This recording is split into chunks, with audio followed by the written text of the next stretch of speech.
Good morning. I'm Ann Say, and today's topic that I want to share with you is about sparkling and sparkling really well. We talked about sparkling in the previous video, and I think it's really funny because I just totally did like a Facebook Live blooper. And I didn't even realize I was on, and I was getting all my stuff together on my lap, and then I looked up at my phone and I'm like, oh, I'm live. And I like totally panicked. And it's kind of funny because I guess I've learned to laugh at myself, and I hope you have also, because when we take ourselves too seriously, like, that's just not good. How about a little more light up here? There we go. Oh, that is not going to be good because that's going to make my phone tip over. So,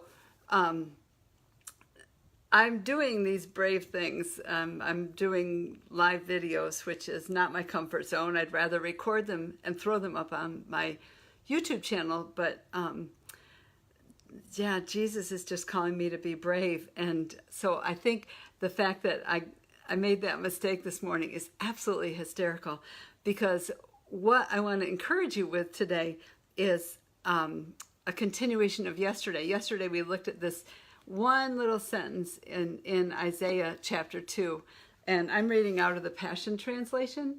I love the Passion Translation. My husband, the chemist, calls it the spirit of the word, like what the word was supposed to say. And Isaiah is now available. It's at the printer, but if you would like a copy of it, I have it in PDF, and I'm sure that Pastor Brian Simmons and his wife Candace would love to put a copy of it in your hand. So while it's being printed, I would be more than glad to send you the PDF if you email me at ann@annbsay.com. So this sentence we looked at yesterday in Isaiah chapter 2, verse 2, the very last part of verse 2, it says, a sparkling stream of every nation will flow into it. And into it is talking about the mountain of God. And what we talked about yesterday was, that sparkling stream, the cheerful, radiant, sparkling stream of people, which is really us, and it's us flowing together. It's flowing in unity, in diversity. So that's another whole thing, a unity and diversity that I can talk about another day. But I wanted to jump down to the very last verse in Isaiah because is that what I'm doing? No, actually, no. We're going into chapter 3, and so it's in chapter 3 because as girls we like to sparkle. So in chapter 3, starting in verse 16, again in the Passion Translation, it reads this way: cleansing of the daughters of Zion, starting in verse 16. Here is what Yahweh says: the daughters of Zion are proud. They're walking around arrogantly with their noses high in the air. And don't we know what that feels like or what that looks like? It says their eyes are seductive as they skip along with jewelry jingling from their ankles. So the Lord will afflict their foreheads, the foreheads of the daughters of Zion, with scabs. Yahweh will make the front of their heads bald in that day. So what on earth is he talking about? Well, because Hebrew is very pictorial, daughters of Zion usually means the nation of Israel, God's people. So it's men and women. And what he's saying is they're walking around all pride, like their necks stretched out, all pride. And what does that look like? What does that feel like? Well, it's pride, it's arrogance, it's thinking better of yourself than others around you. It's doing life from a place of self-righteousness, where you're doing all these works that you think are the right thing to do, and you're not giving credit to what other people are called to do. So this, they're walking around arrogantly with their necks all stretched out. It just means they're prideful. And then it talks about, at the end of verse 16, their eyes are seductive and they skip along with jewelry jingling. And I love Pastor Brian's footnotes on here, because what he's saying is they're just more concerned about their outward. Good morning, Sherry. they're the daughters of Zion, the church, God's people, are more concerned with what they look like and with what they're doing and with their place in society than with their hearts, with what's on the inside. So I'm like, that's hysterical that today I got on and I do this total Facebook blooper and I'm like, oh no, and I stop it and I delete it and I'm like, that is so funny, because how many of us, when we're preparing a message, we're walking through it at the same time? And that's like totally what happened to me this morning. I just, I was more concerned with what was going on in the video than with the message, with my heart on the inside.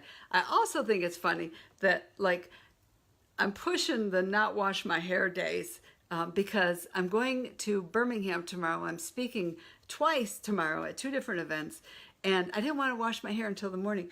So I just stuck it in a ponytail. I put my little hat on, which I got in Jerusalem, which I love. And I'm like, I'm thinking downstairs this morning, like, this is good because my message is on not being concerned with outward appearances, but being more concerned with our hearts, with the condition of our hearts. And so downstairs, I'm all like high-necked and prideful and like, yeah, I got this, and I'm going to be comfortable in my ball cap. And then I get up and I do this Facebook blooper, which just brings you right back down to earth, doesn't it? So I just wanted to encourage you today, because so much about our world is about outward appearances. And the reason that God gave me a PhD in bravery and took away my PhD in doing and striving is because he said to me, he said, you're like, I got to do this, I got to do this. He said, but Anne, my heart for you is the condition of your heart. And I'm so proud of you for being so brave. And so I was thinking about that when I was reading this text in Isaiah. And I just went to my favorite clothes store, White House Black Market. Not an advertisement. I'm not getting commission, but I like their store and I like their sales. So I'll go in and I'll zip right back to the back left-hand corner and start picking through the sale rack. So they had some things there that were marked down about 40% off. And then there was another 40% off of that. And I was like, score, because I love getting a good bargain on something. I don't like paying full price. So I came home with 3 dresses and 2 tops, and this is one of them. And I was like way under what I allow myself for a clothing budget each month. And I was so excited because I feel like my heart was in a good place to be a good steward of my money, that God helps me get to sale racks and find the clothing that I'm desiring, because God cares about the desires of our heart. God does care about our outward appearance, but he's not overly concerned with that as much as he is the condition of our hearts. So I want to go back to Matthew, because I love the connection between the Old Testament and the New Testament. So in Matthew chapter 6, and Jesus is speaking to a whole crowd of people on the side of a mountain. So that includes us too. So we can take this word for us. And he starts in verse 25. He says, "This is why I tell you, don't be worried about your life, for all that you need will be provided: food, water, and clothing. And all your body needs. Isn't there more to life than a meal? Isn't there more to life than your clothing? Look at the birds. Do they worry about their existence? They don't plant or reap or store up food, yet your heavenly Father provides for each one of them with food. And aren't you even more valuable than the birds?" So I thought that was really cool because, birds do things like they build their nest. They dig for worms out of the ground. And I was asking the Lord about that because it's like, Lord, I don't focus overly a lot on my outward appearance. I'm pretty comfortable with a ball cap and a ponytail. And most of the time I forget to put my earrings on and my lipstick. And I only have one color lipstick, so, it's not a big deal to me. But I said to the Lord, what does that mean? Like, because the birds do some things. They build their nest, they teach their young how to fly, and they go to the ground and get worms. And the Lord showed me this. He said, yes, but when it rains, the worms come up to the surface in the soil, and I, God, still provide for the worms. I provide the rain, and they know that when it rains, the worms are going to come to the surface of the ground, and they can go get them and feed themselves and feed their families. And I thought, oh God, you are so good. You are so gracious. You care about our outward appearance, but you care about our outward appearance from a place of you want to take care of us. You want to make sure that we have adequate clothing, adequate food. And the most important thing to you is the condition of our hearts.